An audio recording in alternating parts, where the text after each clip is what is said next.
Update করার জন্য স্পিডটাকে release করার জন্য এবং ক্লক করে এটাই ইয়ার করছে কাজ।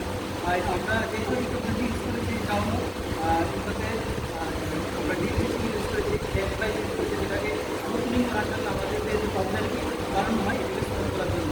তারপরে আমরা ফ্যান্স পাই, তার মধ্যে আমরা সেই প্রবলেমগুলি যেমনি আমরা ডেমপি ইউজ করেছি ডেমপি কাটার জন্য আমরা ফ্যান্স পাইছি, সাথে হেডফিন্স করা হয় কাটার জন্য, তারপরে পাইপ ইউজ করি আমরা। তো এইগুলি ইকুইপমেন্টগুলি আমরা পুরোটা প্রজেক্টটা মডেল করার জন্য আমরা ইউজ করি। ফিউচারে কোনো একটা হেল্পফুল নেই মডেলটা?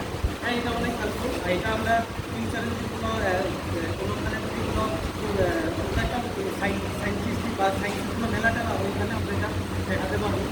এর ফলে আমরা যে ছোটো ছেলেমেয়েরা আছে যারা স্কুলে পড়ে ওরা প্রজেক্ট